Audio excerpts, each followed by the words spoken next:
Welcome to the Donley Auctions Hour. We are the auctioneers of antiques, collectors of cool, and veterans of vintage. Hi, I'm Susan. I'm here today with Randy and Mike Donley, and we're going to talk about our biggest fall classic auction of the year. We have amazing items in coin-operated machines, advertising, petroliana, automobilia, sports, fine jewelry, and so much more. We'll also have Ryan Boyle as our specialist on today to talk about that. Let's get into it. How you doing, guys? Hey, Susan. How you doing? I'm so excited about the auction. It's coming up next week. You are so right. Our big classic auction, is the October auction. It's always one of the best. And Thursday, October 23rd, starts at 10 a.m.? We're starting at 10 a.m. That's Thursday, October 23rd, and it goes until the 25th, which is Saturday. And we're starting the day off with general antiques, and we're ending it with a huge collection of toys. Now, that's all on Thursday? That's all on Thursday. That's the first day.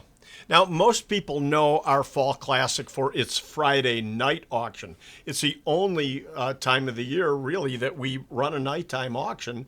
So Friday night, we always hold what we refer to as the best of the best for Friday night. Right. So Friday, that auction starts at 5 o'clock p.m. Which is an hour earlier than we normally run it. Right. So mark your calendars. Come on out. We will have complimentary food and beverages.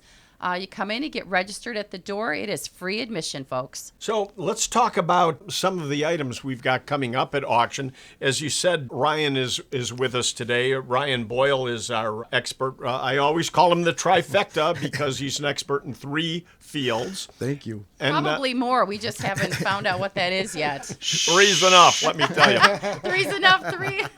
But Ryan, what all, you've got all kinds of items coming up on Thursday and Saturday. You've got 2 different days of items. Absolutely. Friday. Tell us about Thursday. Or Thursday, rather. I have a really fantastic run of really good toys. I have a lot of tin litho and Buddy L trucks, C-cab trucks, a lot of oldies but goodies. I want to say there's about 100, 150-ish lots that will finish off the night or the day. Did you mention trains? No. Trains. I saw a lot of trains trains out there, yeah. Those are still valuable today. Oh, yeah. And they are Rail King. They're the contemporary ones that are a little bit more collectible today. So you're saying sometimes newer trains are more valuable than the stuff from the teens or the 20s? Hate to say it, but yes. Wow. But if they have the box with it? Then that might be a different story. That's a different story, right? If it's old and has a good box, then good. It's good. If it's old and no box, not so good. And it's beat. It's yeah, exactly. If they actually played with it, right? Yeah. Like they used to. But a lot of toys coming up on Thursday. That is going to be the second half of the day. But early on, it's all, I would say, very good general antiques. There is really no way to really categorize it without listing everything. But we have a lot of great stuff. A little bit of everything. A little bit of everything for all types of collectors and all age of buyers. One thing we'd like you to do, folks, out there is, if this is your first time tuning in with the Donley Auctions Hour, which, by the way, is every Sunday at 10 a.m. on WLS, but if this is your first time, go to the Donley Auctions website. Susan, tell them how to get there. Yes, our website is Donley, Donley, auctions with an S.com. And you can do that right now while you're listening to us, so you can kind of follow along with us and see some of the type of things that we're talking about selling. Because even though we're talking about selling items at auction, part of the purpose of this show is for you to understand that if you've got items at home that you'd like to sell at auction, we're the people that can help you. Go to DonleyAuctions.com, because if you've got items you'd like to sell, we sell not only one item at a time, but we'll sell your entire collection, especially if you've got a collection that maybe you've inherited or come across that you're not fond of and you want to get rid of it. We're the guys that can make it fit in your wallet. To that, I can say last week I went on a really good pick. Oh, you did? Where'd you end up? It was in Kenosha, and I had the call because they had coins. I went there for coins originally, and I did get coins. But they also had a myriad of other collectibles, including dental gold, some jewelry. But what was probably the coolest part of it was, well, there's two.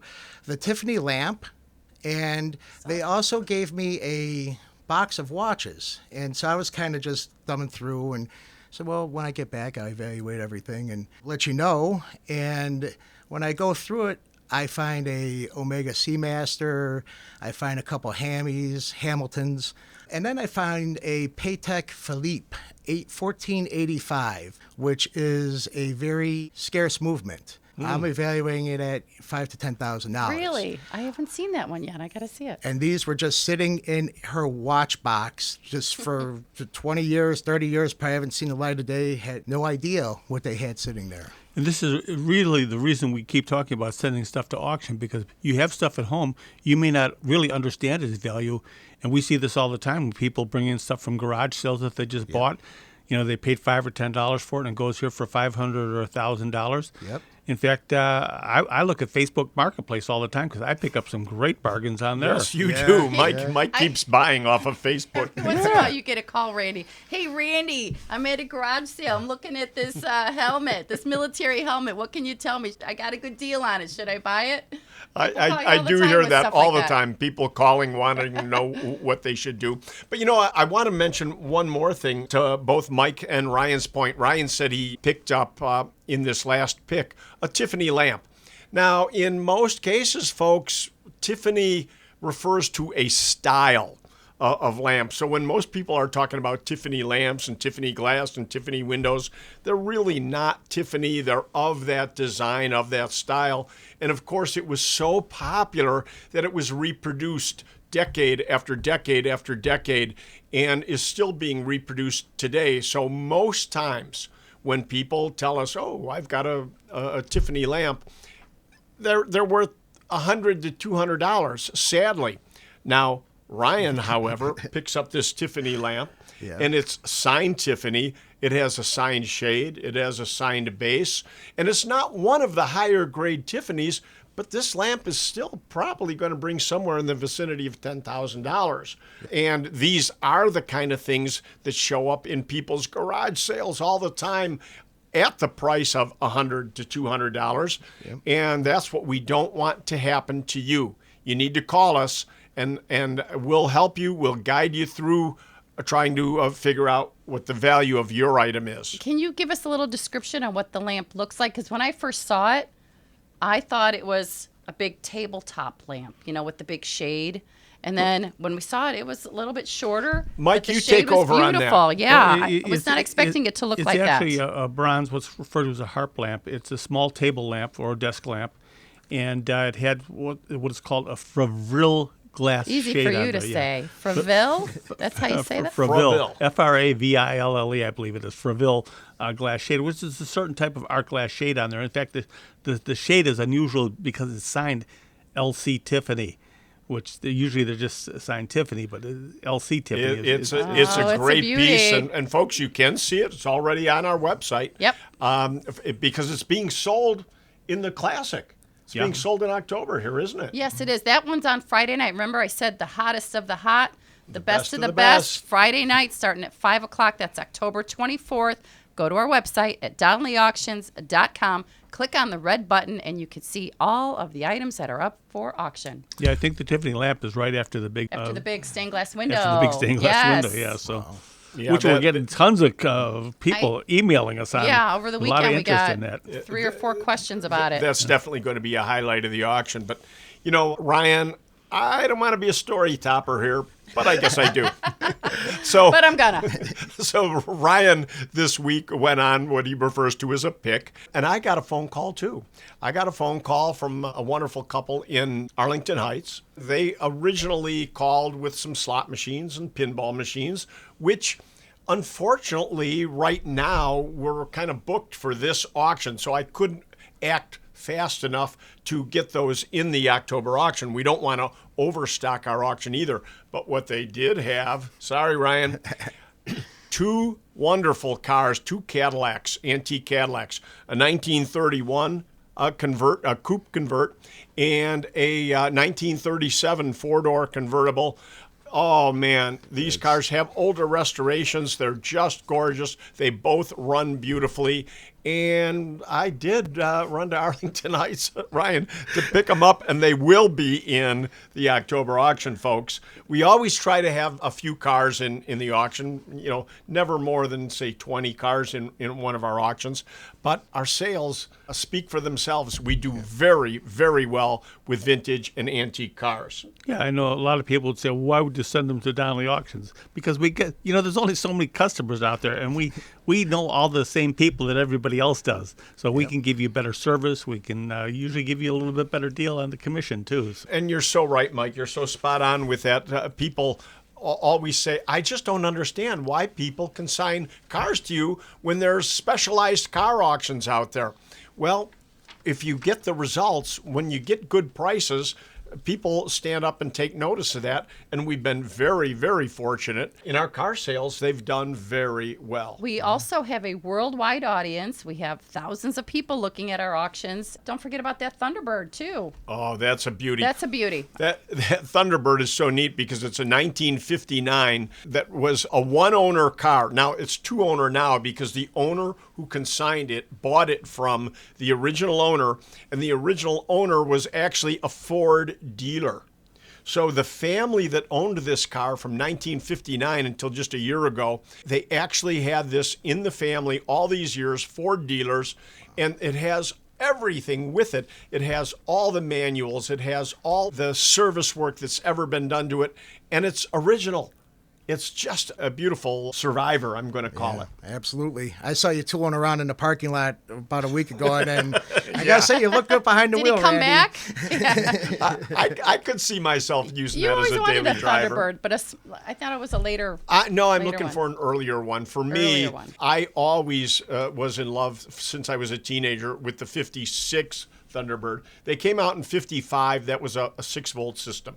I always wanted the next one, the 56, which was the first 12-volt T-Bird. I just thought it would always be easier to work on. But Susan, what's your You passion? would look good in that. What are you looking I for? want a 69 Camaro red with a black convertible top. So I'm putting the word out there. I want Susan to mention Put that it on my because Christmas list. if you have one out there, call us. Susan's looking for a 69 Camaro. Not only cars in the auction. Again, coming up on Friday, October 24th, we have 5 motorcycles. I know summer's over, guys, but now's a great time to start looking at motorcycles for next year. We even have a couple Harleys in it. You just brought up seasonality, which is very interesting. I'm so glad you brought that up because when you say the season's over for motorcycles, maybe here in Illinois, folks, Oh, yeah, I forgot. but we're selling all over the country and Good all point. over the world. So people in other states aren't saying, oh, I can't buy a motorcycle in Illinois because the season's over.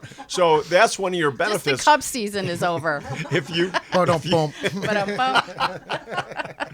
if you've Sorry, got Cubs fans. an old motorcycle in the garage, especially from the teens or the 20s, 30s and 40s, boy, we want it. Vintage motorcycles are on fire. We have transporters, too, that will transport those vehicles all across the country. So keep that in mind when you are looking at things that we can't, really ship from inside of our office here. Well, we do have a whole list of transporters that are happy to travel and bring you your items. I've got to tell you a quick motorcycle story. Uh-oh. I'm sorry I don't want to bore you with this, but Mike, you'll remember this Folks, like it don't was tune yesterday. out yet. It's going to be a good one. Merrill, Wisconsin. I'm a teenager. I'm 17 years old, and I want a motorcycle. And of course, I want a Harley Davidson. And so my father was always trying to talk me into a vintage motorcycle. And my father knew of a place in Merrill, Wisconsin, where a guy had some old motorcycles up in his barn. Well, we get there, and this guy has like a dozen, I swear to God, a dozen 1916 World War I motorcycles. Oh, no. And I'm looking at these things, and I said, no, this is not what I want. My dad was so proud that he was thinking that I would want one of these things. Here I'm could see 17 that. years old in Berwyn, Illinois. Yeah, I'm going to be tooling around But on a looking back- 1916 motorcycle. Looking back, don't you wish you would have Oh, bought them Mike, all? huh? Oh, he did the same thing to me when I was like 15 years old. I was at the gas station, and he said, well, about time we look for a car for you to work on so you can learn auto mechanics. So one day he takes me back. He says, come here, I want to show you something. Take me out back of the gas station. There's a car under a tarp, and he throws the tarp back, and it's a 54 Vet. I remember that like it was yesterday. The first vet made, 54. And I looked at it and said, I don't want that thing. And he was like so disappointed. It's like, going back and being able to do that over now. This was 1968, though. A 54 Vet. Who wanted that? Yeah, well, exactly. Yeah. But I have to say, who would have known? In 1970, you made up for that. Tell everybody Sure what you bought. I was driving down the street and I spotted a. This is in Berwyn, Illinois, folks. By the way, spotted a '68 Shelby convertible on the corner. Was it like at 16th and East? Yes, at a corner of a gas station. Guy had just thrown a for sale sign on it. I was driving by and stopped and bought it right away instantly? on the spot. 68 Shelby. GT 500 KR, yeah. A convertible. Yeah. Convertible. Oh, my God. What a beautiful, beautiful car. So, aren't you glad you didn't take the 54? I wish I still had it. I sold the thing for $5,000 and thought I got all the money in the world for it. You sold your Shelby for $5,000? In 1976. That's all they were worth then. Yeah, Nobody then, wanted them. That's probably about right. Wow, yeah, what an investment. Thought. We missed a lot of opportunities. Yeah, if we had those old motorcycles, those things probably have to be worth $30,000, $40,000 a pop all day. Oh, wonder where they are. Well, they're not in Merrill anymore, I guarantee you that. Wow. And also, in addition to motorcycles and cars, one of my other favorite items are all of those neon signs that we have coming up. We have a lot of advertising in the auction on both Thursday and Friday, but Friday night, these neon signs are fabulous. Tell us about the new one that came in, that Pegasus. Well, you bet. Along with the Cadillacs, we get there to pick up the Cadillacs and what's hanging on the back wall of the garage, but a fabulous porcelain Pegasus. And it's the one that everybody wants. It's facing in the right direction. It's just in great, great shape. Now, they refer to this as a cookie cutter sign because it's only 3 inches thick. And then it's hollow. The back of it is hollow, so it's like a giant cookie cutter. Is it neon? It is not neon. It's not neon. Okay. Nor was it supposed to be. Okay. However, Susan, glad you brought that up. What people are doing now is they're buying these porcelain signs, originals like this, and they're having neon put over them. And this sign, I just saw one of these at an auction just a few weeks ago when I was in Indiana. I was at an auction, and they had one of these that was all neoned up like that. Went for $24,000. So if you can pick this one up for anything under than $10,000, it's a great buy. And this is in really, really nice shape. But are there people out there that still do the neon on signs like that? Oh, yeah. Yeah, you can find people that are around. And what is the Pegasus? You tell me. Yeah, tell them what a Pegasus is. What is it? I mean, it's the mobile horse. Well, the flying horse, flying yeah. horse with mobile. wings. Yeah, it's the mobile. It was the mobile trademark or logo, which is a flying horse, not a unicorn. Unicorn has the horn on the top, but the Pegasus is the flying horse. And I don't know how, I don't know anything about Greek mythology, but I'm sure that's where it came from. It is. On It's the a next red- show, it's a red sign, we yeah. can tell you all about it, but not today. So, but that's only one of 100 signs, at least 100 signs Yeah, we in got a lot of this signs. weekend auction. All 3 days, Thursday, Friday, Saturday. So all kinds of goodies, but get on our website and start Again, let me looking these up. remind you, it's Donley, Donley, auctions.com. Go check it out. There's a button on there for Thursday. Click on that. There's a button on there for Friday and Saturday. So you can see our full catalogs just by one click on our website. Now, here's one of the fun things about our auction, folks, is there's something for everybody. There's all price ranges. We're throwing around some big numbers here, 10,000, 50,000, that type of thing. But in reality, there's plenty of signs and all kinds of goodies, in the $100 range at our auctions and everything.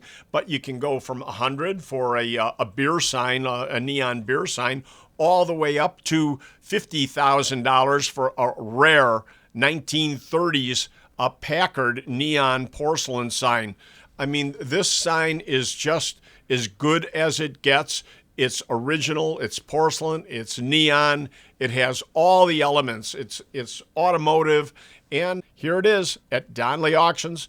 Buy it now because you won't see another one again for a very long time. And if you have a neon sign in your garage or you're laying out in the backyard, even if the neon's broken off of it, it still has good value. Don't be afraid to send us a picture. Just text How it, about take a ones picture that's with your phone. attached to a building? We'll take it. Yeah, we I mean, love if those. it's hanging on a building, I mean, Yeah, we've we taken see down 'em all the many time. signs, but just use your phone, take a picture, and send it to us at consign at DonleyAuctions.com. Send it to us to an email at consign@DonleyAuctions.com. Or if you're not savvy with that, you can always call us and we'll give you Randy's phone number and you can take a picture and text it to him really fast. So keep an eye out. You know, you say you talk about signs on buildings and everything, Susan. Last year in Itasca, I was called to a building. A family member died, and there was a bunch of signs on a building that they owned. And I warned the lady. I said, you know, this stuff could walk pretty easy. I said, you've got to be so careful. Sadly, there are people that will steal. And it's not above people to steal antiques and put it on eBay and sell it. And I'm not. That's not a knock at eBay by any means. But the point is, she said, these signs would really be hard to get down. She said they're all bolted and secured to the wall. And there was one hanging over a porch on a bracket, and I pulled underneath it. And I stood in the back of my pickup truck, and I just lifted it right off the bracket. And I showed her just how easy it was. Well, she sent me home with all the signs, as a matter of fact. That one sign that I lifted right off the bracket in the back of my pickup sold for $5,500. Oh, I bet she was happy about that. But I do know there is a sign in Rockford that you've had your eye on. Every time we go to Rockford, hey, can we drive by and see if that sign is still there? Do you remember what it was? I do, and it's my understanding, Susan, that sign is no longer there. Oh. But not because we didn't keep trying. Folks, this was the greatest sign you've cool sign, ever yeah. seen. It was a porcelain, neon over porcelain, double-sided shoe store sign. And what it was is a cobbler sitting at a bench working on shoes, and his hand moved up and down with the neon, with the hammer going up and down. I wanted this sign for years and years and years. Yeah, 'cause the store's been closed forever. The store's been closed, but the owner did come by, and I told him what I thought the sign would bring, and he said, I really feel obligated that this sign has been such a historic piece of Rockford. I feel it should go to the Rockford Historical Society. And he said that would make my father so happy that people in Rockford would be able to look at it forever, because it truly was. And so, you know, what a great thing to have happen. So if we're not going to get it for Donley Auctions, I'm okay with it going to the museum.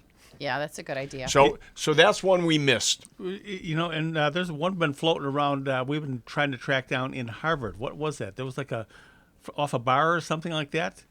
It had The like one a with martini, the martini glass with a martini on it. glass. I remember that. Yeah. Oh, yeah. It was already in storage somewhere. Yeah, but it's floating around somewhere. It's out All there. right. Somebody Yeah. who wants a finder's fee?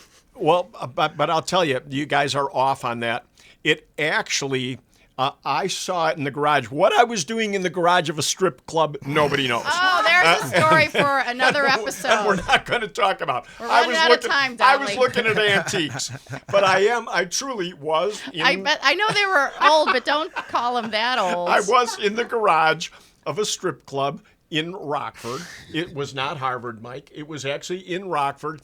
And yes, there was this great martini glass, and it actually had a naked girl sitting in the martini glass. Man. That's yeah. right. How cool. What a great sign this was. And it was, but it had been damaged, so the guy took it off of the club and had it in the garage, and he was showing it to me, but he really didn't want to sell it yet. And yes, I've lost track of where the club was. I don't know how to contact I the know man. somebody who we could call. So if ask. you're listening and you know where the martini glass with the naked girl in neon is, I want that sign. Give us a call at 815-923-7000. Or if you have, we need you to be a story topper today. Call us with your story topping signs or antiques or items that we need to put in our next auction. Well, don't forget, the purpose of our show today is to talk about the auction that's coming up. It's our biggest auction of the year. We want to make sure everybody puts it on their calendar. You can come on out to Union, Illinois. You can bid from the privacy and comfort of your own home. You can call us. We can put a phone bid in for you. We can put absentee bids in for you. There is a lot of ways to bid at an auction. But this also gives you an idea of what we're looking for upcoming auctions. So we just talked about a lot of petroliana, man cave items, cars, motorcycles, things like that. Don't go anywhere, because in our next segment, we're going to talk about items in your game room, like slot machines, coin-operated pinball machines, and things like that. We have more signs, more stories. Don't go anywhere. You're listening to the Donley Auctions Hour right here on WLS AM 890.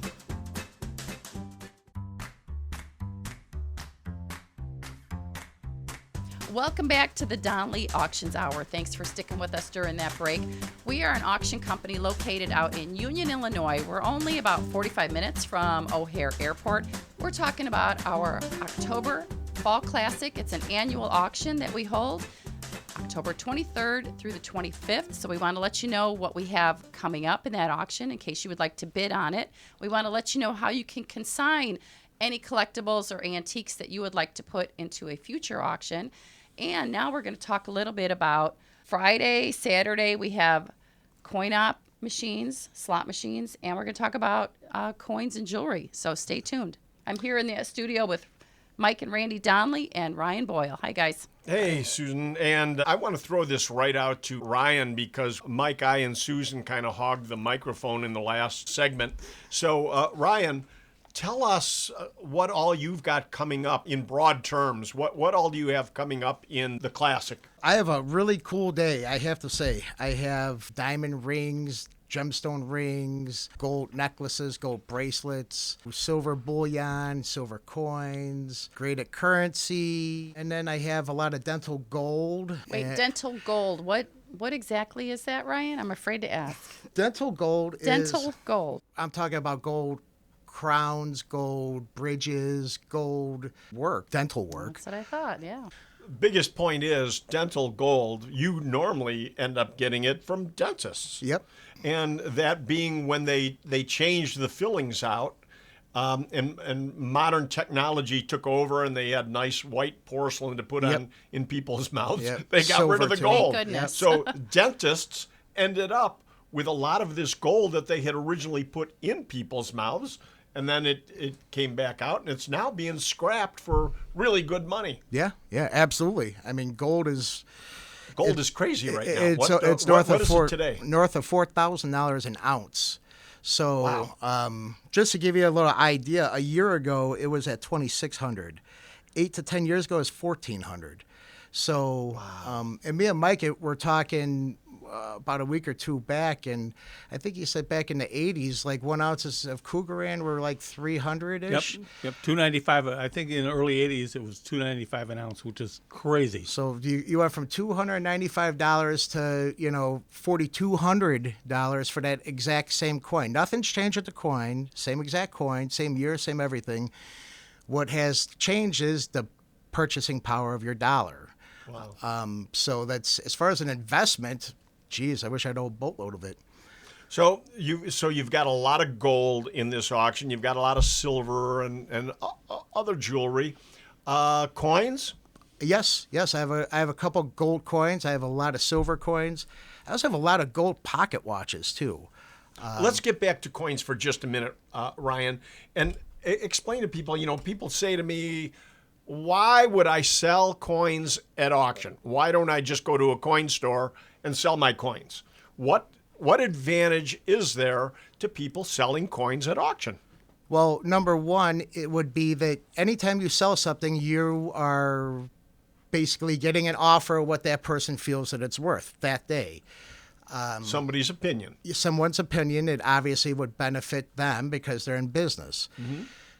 Our business model is that we try to sell everything for top dollar. The way we make money is to get Increasing our customers more money. The more they make, the more we make, because we take a percentage as opposed to just buying it at flat rate and making whatever we can off of it. Exactly. And I'm not knocking a coin store's business model No. at all. No. Because they're in business to buy and sell at a profit. But if you really want to know what the market is, if you go to auction, you have thousands, literally thousands of people bidding on it. Yep. And they don't bid downward. Nope. You don't start at $500 and say, well, who will give me $475? Who will give me $450? No. You know, that type of thing. Obviously, you're always bidding in the upper motion. So it's totally different. It's an absolute different way to sell your coins and gold and jewelry and everything. If you have not tried an auction before, folks, at least sample us. Oh, yeah. At least put in a sample and see if you like the experience. Yeah, absolutely. Right. So for those of you who are listening to the Donley Auctions Hour and you're in your car, run home, check and see if you have any coins stashed away. Give us a call at 815-923-7000. Ryan would love to talk with you. Or better yet, send us an email at consign@donleyauctions.com with what you have and a photo if possible. Again, Ryan would love to see what you have. I just want to throw this out there to Mike. Remember, our mother, when we were preteens, had gold teeth. She had two front teeth that were gold, not just rimmed in gold, but they were actually solid gold teeth, were they not? Yeah, I think it's back in vogue in some places today. People having Yeah. I think the rappers like their gold teeth, The yeah, gold- with the gold- Does diamonds she in it and still, everything. does she still have them? Yeah, where are they? Does your mom still have them? Yeah, where are they? Let's Yeah. give her a call. No, I think like most dentists at the time, they took the gold as trade-in for her to get new teeth. Oh, Yeah. darn, I didn't know that. So, and that's how so many dentists ended up with the gold back is because the gold even then had value where people could turn the gold back in toward the work on their new teeth, so to speak. You said you got some pocket watches too, some gold pocket watches. Oh, yeah. You know, everybody says, "Oh, I have a gold pocket watch. I have a gold pocket watch." not gold, Explain to It's- them that yeah, most of them gold-plated. aren't really gold. Most of them are not. If you look at, I'm assuming it would be a closed face. So if you pop the Hunter case, what confuses people is they'll say 14 karat, but what they overlook is the word warranted.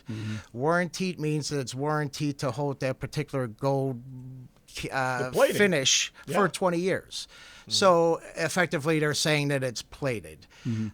Unfortunately, it's the same thing with sterling flatware. If it does not say sterling, it's not sterling.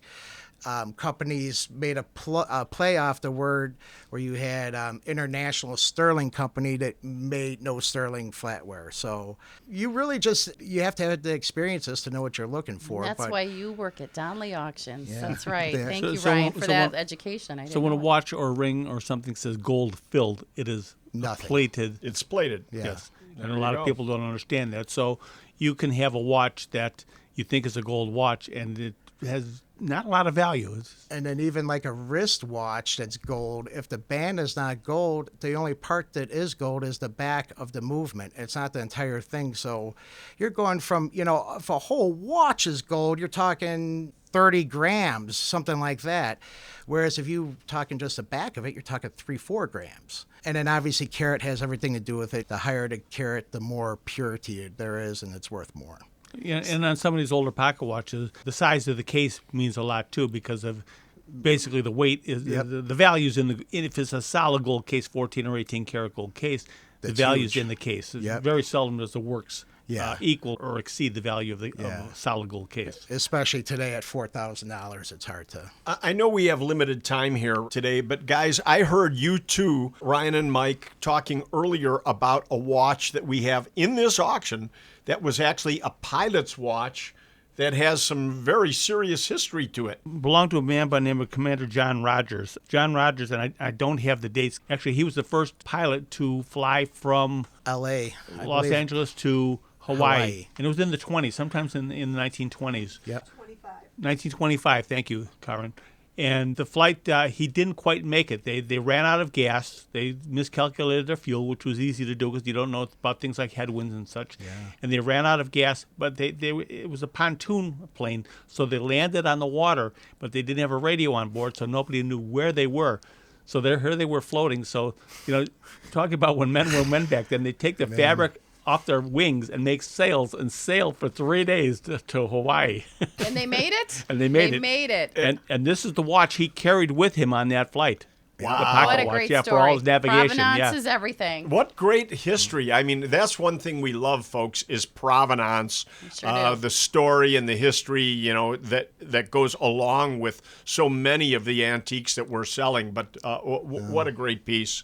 And that's that's coming up on our program. on Saturday, I believe. Yeah. So Saturday the 25th is the third day of our auction. So again, go to our website at donleyauctions.com, click on the red button that says Saturday. You'll see everything in that catalog. It includes the coins and the jewelry that we talked about, the pocket watches. Yep. Now, my favorite part are all of the sports memorabilia items coming up. Hundreds and hundreds. I cannot wait for that day. That is going to be fun. It's really, your passion, it's isn't fun. it? Like you seem to really enjoy that. I don't have to put a whole lot of thought into it. Whereas coins and gold, you're dealing with heavy numbers. You have to be very careful what you're doing and what you're handling. I've been dealing with sports since I've been 4, so 41 years. 14 years. I wish. No, I love it. It's just one of those things that I've just always been around. What's your favorite item that's coming up on Saturday in the sports category? There's a couple I know. It's a Cubs #1 PSA registry set. Although I'd love to have the Babe Ruth photo, which that's just awesome. It was in the old Yankee Stadium from the late 20s till 73 when they did the facelift. Then Gene the Stick Michaels owned it. And then I believe 2 other people have owned it since then. And now it's your opportunity to own it. But just to think, it was in Yankee Stadium from You're talking Babe about Ruth. the photo that was in the office? Mm-hmm. Okay, that one, yeah. And I love mean, it. just the history that's gone through that stadium. I mean, from Roger Maris to Mickey Mantle to Babe Ruth to champions. Everybody had to walk past this photo. Yeah. It's cool. You got a photo of Roger Maris With- standing in the office with the photo in the background, too. Which really sums it up. I mean, I love that. I actually almost like that photo as much as I like the Babe Ruth one. You're listening to the Donley Auctions Hour. We'll be right back. Is there a hidden gem gathering dust in your home? Don't sell it for a fraction of its worth. Donley Auctions is here to get you a fair return by showcasing your collection to a worldwide bidding audience. Email your photos and details to our experts today. Email us at consign@donleyauctions.com. That's the first step to ensuring we'll make it fit in your wallet. Bidding at Donley Auctions is fun and convenient. We sell to a nationwide and a worldwide audience. You can register and bid right now at donleyauctions.com. We ship anywhere in the world, and for those enormous large antiques, we will help you find transporters to move those items for you. Go to donleyauctions.com. We're your direct link to the auction. Thanks for sticking with us during that break. You're listening to the Donley Auctions Hour right here on WLS 890 AM. What would you like to hear us talk about on the Donley Auctions Hour? Give us a call at 815-923-7000. Ryan, it's just great the way you keep turning up such fabulous memorabilia and the prices that you get for these items. Of course, the items speak for themselves, folks. We get good prices because we market them properly. We get them online on websites all over the world. Our marketing team is really fabulous. They do their homework. They get to the right sites and let people know that these items are available for sale, just as we're doing right now. Yeah. Well, tell us again about the Cubs registry, the collection that you have there, because that's a big one. So it's a #1 Cubs registry set on PSA's website. It's roughly 2,100 cards, and you basically about 200 short of having it complete, which would mean you'd have every Cubs player slabbed and graded by PSA from 1952 to present, which is insane. That's I mean, unheard of, yeah. I love collecting cards, but that gives me a headache thinking about sourcing all these cards. So it's just one lot of all 2,100 cards. Boxes of them. Really, the whole collection is selling as one lot. Yep. It fit in the back of your SUV. Yeah. Wow. Just to give you Wow. an idea, just in grading costs alone, you're talking about $34,000 to get. That's what he's got invested into it so far. So Wow. But I'll tell you, it's one heck of an investment for the next guy. And I say this all the time, but if I own Murphy's Bleachers or one of these bars right across from Wrigley Field or one of these other Cub huge establishments, what better focal point to have every card slabbed and graded on your wall? Right, To wouldn't me, it be that is great? insane. So what's the last year that is complete? 24. 24. Now, the 24 is included. It's not slabbed. The last year that's complete is 22. Gotcha. But the Okay. cards are included. And think of that. All the work's been done for you already. Yeah. Yeah. Imagine trying to assemble that, then have it all graded and everything. The time and money that would take. So I can't wait. That one's coming up on Saturday, October 25th in our sports auction. What's even cooler about that story is you'd think that, I picked that up down off of Clark Street or something, but no, that came from Michigan. So I'll travel anywhere for good material, trust me. You That's bet. true. You're always out on And we road all trips. will. Mike and I will jump on a plane and run to New York. Florida or California, New York, you name it. We're on the go the minute you let us know you've got something good. But, I'd like to change gears for a minute, if we could, and talk about both slot machines and pinball machines, because, we're top heavy with slot machines in this auction.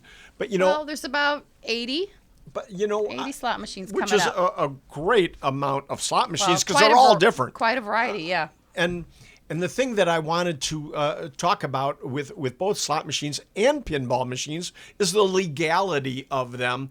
When we started collecting and buying and selling, the fact is slot machines weren't really legal. No. They did not legalize slot machines until sometime in the 70s. And I'm thinking just off the top of my head, it was around 1976 or so. But when Mike and I were buying these things, theoretically, they were still against the law, even though we were only buying antique equipment and everything. But it wasn't until the 70s when a friend of ours invited then Governor Jim Thompson to a party at his house because he had a casino set up in his house with antique equipment, and he needed the governor to see nobody was there gambling. That's not the purpose of collecting slot machines and gambling equipment. It's simply because the stuff had become antique, was very collectible. People wanted it, but they didn't want to be breaking the law. And Jim Thompson was able to push through legislation and get the law changed so we can now buy and sell all these things, just like any other antique that you would have. I remember one of our trips, we saw a slot machine case that had a sledgehammer that was taken to it. And I said, that what wasn't is, that long what is ago. We were in that? California. Yeah, I go, what is that doing that in that beautiful display at that guy's house? And you said, that's a rare piece right there. It was so cool, folks, because this is a slot machine that had been raided during Prohibition time when they were raiding all the saloons and gambling joints and everything. And the sledgehammer was still stuck when the guys went to smash this machine. They couldn't get their hammer out. And here's the machine. What is that? Still with the hammer in it. It was just such a cool display. It was, You're yeah. right. I did not know what that was, too. You told me. But Susan, you and Mike earlier were talking about pinball machines. Well, that's And- one of my favorite things we have as well coming up. And I was not even aware until I heard you two talking. So, Mike, take over and talk about the legalities or illegalities of pinball machines. Well, pinball has been around for a long time, almost 100 years now. In fact, the first true pinball game, as we know it today, was called Baffle Ball. And they were small little tabletop games. It was made by the Lion Manufacturing in Chicago, which morphed into Bally's. It was called Baffle Ball. They were small, like I say, tabletop games that the ball you'd shoot the ball up. And A steel ball. You'd shoot a steel ball. Steel ball, and it would hit bounce off pins, and that's what was called pinballs. It would fall into little holes, and you'd score on there. Now, a lot of places were using them as gambling. So the more points you had, if you got like a 500 points, you might win a candy bar or a drink or a package of cigarettes, depending on where the game was. So they outlawed them as gambling devices. So to get around that, sometime in the late 50s and early 60s, they added flippers to the games, where you could control the ball better. But all cities, they were still illegal up until 1974, when California was the first one actually to call it a game of skill. And they were the first one to lift the ban on it. But the big deal came in 1976 when a guy by the name of Roger Sharp, he was a pinball player who just liked pinball, went to court and demonstrated. He brought a machine into the court. It was a Gottlieb bank shot was the name of the game. And he brought it into the court, and he was able to control the ball and hold the ball and call where he was going to place that ball on that playfield, calling his shots on there. The court overturned the ban then. That was 1976, and then Chicago followed the next year, and the rest of the country followed it and made it legal. You're telling me, Mike, and our whole audience out there, that pinball machines all those years were illegal. Were illegal, yeah. From the 30s, 40s, 50s, 60s, all illegal. I remember, Randy, in the early 70s going into the taverns and Lions, and they would pay you off on them. You'd rack up, replays on it. If you get 40 or 50, they gave you, I think, 25 or 50 cents a replay, or when you racked up the numbers on it, which we call them replays. Now you can play a free game. Yeah. Back then, you would just go up to the bartender and say, hey, I got 100 up here, and he'd pay you $25 or whatever it was. Wow. Out of there. So, yeah, they were definitely gambling games, We have several. We have regular pinball machines with the flippers in the auction, and a bunch of the ones. Yeah. We got a lot of the early the pins. what we got are a lot called of the early ones. The early pinballs. We refer to them as wood rails because they had like wood sides and on them, and some of those are become very collectible. And we have them in all conditions. We got them for the guys who want to fix them up, to the ones some that are all ready to go. But we got some real beauties. It was actually one man's collection of all that. He'd been collecting for years, and he decided, I'm not going to get to them. He said, I always wanted to restore these, and I've just never had time. And, man, I look at them and I say, oh, no, I wish I had time to do these, because there's some really, really beautiful machines there. I have a little trivia question for you. Right. In what year did they introduce the tilt mechanism? Tilt, that was very early on. That was really early, I would say probably like 1930 or something 1934, like that. to prevent players from shaking the machine to cheat. Yeah. You just pick up the whole machine and roll the ball where they wanted it. Yes, and they bang into it, and can't do that anymore. And if memory serves me, the tilt used to be no more than a ball bearing on top of a little pedestal. So yeah, that's right. If you went to shake it at all, the ball bearing would fall off. Right. And they would know that you had cheated on the machine. It had to be manually reset. Right. Oh, man. That's crazy. We've got so many good items in this auction coming up. Slot machines, jukeboxes. And again, the beauty is the variety of prices. If you're a first-time buyer and you want a slot machine, you're going to be able to buy something literally in the low hundreds. If you're an experienced specialist in collecting slot machines, there's machines that'll go into the $20,000 on up range. So we have them all. Same thing with pinball machines. Pinball machines for a couple $100, pinball machines for the mid-thousands. Any price range you're going to be able to afford to buy at this auction. One of my favorite items is the jukeboxes. I love music. Not antique music so much, which you guys are specialists in, but I love those Select-O-Matics that we have coming up. But what I also noticed are these jukebox speakers. Those are beautiful items. Can you tell us a little bit about those? They come from the Ted London collection. Well, the speakers were remote. See, you'd have a jukebox, and then so that you could have better space or travel of the sound, they'd have remote speakers that you hung on the walls in the taverns, or maybe a spare room in the tavern or what have you. And the speakers can be just as elaborate as the old jukeboxes. I mean, whether they have colored lights or bubbles or different shapes some and everything. gadgetry. Yeah, these are beautiful too. So, They're all so the speakers are definitely collectible on their own. You know, I was looking through the other night. I was at home and I was just kind of laying around on the couch, and I decided to go to the auction just to see what was, had bids on it and stuff already. And there's some really cool stuff in this auction. Isn't there great stuff? Yeah. I think this is definitely How one of about the the best. carousel animals? I mean, we've got carousel animals in the chariot sides from the carousel, and I mean the list goes on and on. This is an auction I would definitely want to attend. Want to attend? Yeah, because there's so much cool stuff there. Ryan, you got a favorite item? I even one that we haven't brushed up on is the Washington inaugural pin or button. Oh, yes. yeah, Yes, okay. yes. Find another. That's on Saturday, right? Tell us about that. It's in almost uncirculated condition, still has the bell. It is the rare one that I believe that there's only a handful known to exist. I believe it was the one that said, in God we trust. I'm surprised it doesn't say in George we trust. Long live the president. That's what There it you was. go. And what movie were these buttons featured in? What was the name of that movie? National Treasure. National wasn't it? Treasure. National Treasure, yeah. It was a great movie, and she had one button missing in her collection. Yep, We she got had it. it up on top of her. This is the one, isn't it? I think so. I think so. I really believe it is. We watched it too, just to see that scene. Yeah. Yeah, that was good. So that's coming up again. Annual October Fall Classic, October 23rd through the 25th. Come on out to Union, Illinois. You got to be here. I would rather everybody come out here, but you can bid on our bidding platform at donleyauctions.com. Just click on the red button.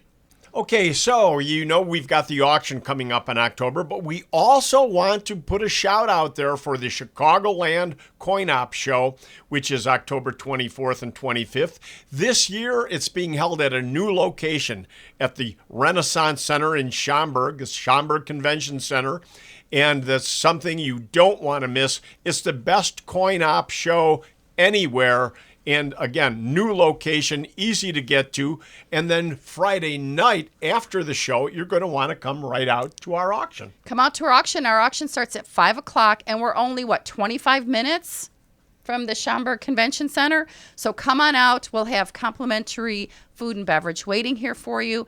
You can bid live and meet all of these people who are flying in from all over the country. We hope to see everybody here at our October Fall Classic.